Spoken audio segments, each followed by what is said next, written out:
said that if it's going to be blocked off, they'll send someone to the Capitol. All right, go ahead. All right. Morning. Here we go. Welcome to the Supreme Court building, a place today where people inside are going to make a decision for the future of our country. We're here for democracy. We're here to stand for the right to vote for the candidate of our choice. This should not be a partisan issue. This is an American issue. But our Democrat colleagues want to make it a partisan issue. Our entire system of government is based on the consent of the governed.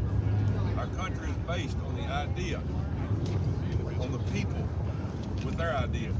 Right now, the American people are speaking loud and clear. We want safe communities and we want protected borders. But some people in this city don't like that. The liberal elites have opened their borders, bankrupted our country, and allowed criminals to take over our cities.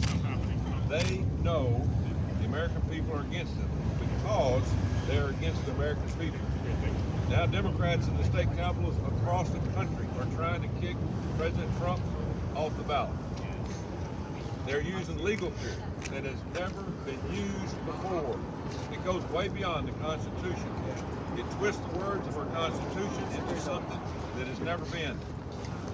Democrats like to talk about democracy, but Democrats are desperately trying to stop the American people from deciding who will be our next president.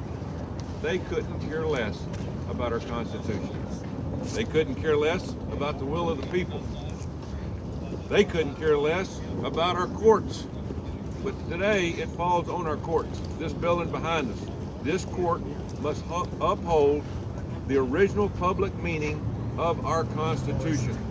Stop today this attack on our democracy. Let the American people decide in November who their leaders will be.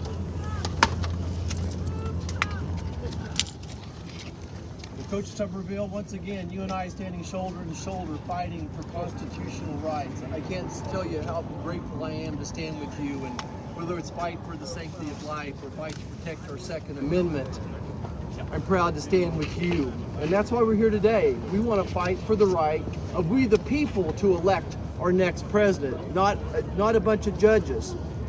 And I just want to make it perfectly clear again why this is so important to people back home. They feel like this is yet another attack by Joe Biden on their constitutional rights. This White House has locked us out of our churches and out of our synagogues. They've tried to take away our Second Amendment. They've censored our speech, and now the White House wants to knock out the leading candidate, the likely next president of the United States, from the ballots back home. Now, I'm not an attorney, and there's a lot at stake here behind this. But really what's at stake is making sure that the American people get to elect the next president and not the Supreme Court. To people back home, this sounds like this is another political witch hunt, that this is another weaponization of the judiciary system by Joe Biden. But what's at risk for the future is if they would call this an insurrection, then why wouldn't we call 10 million people crossing the border illegally an insurrection? Why wouldn't we call the situation where you take away your freedoms of speech, your freedoms of religion, your freedoms to bear arms, why wouldn't we call that an insurrection as well? Look, the people need to make this decision. We the people need to make the decision on who's going to be our next president. And what we know is going to happen here is this is going to embolden the American people even more, that they're going to get out and vote. You know what doesn't kill you makes you stronger. This is going to make President Trump even stronger. This is going to motivate people to get out and vote for him. His poll numbers are going to go up tomorrow. Thank you so much. Thank y'all. God bless America. Amen. Thanks, guys.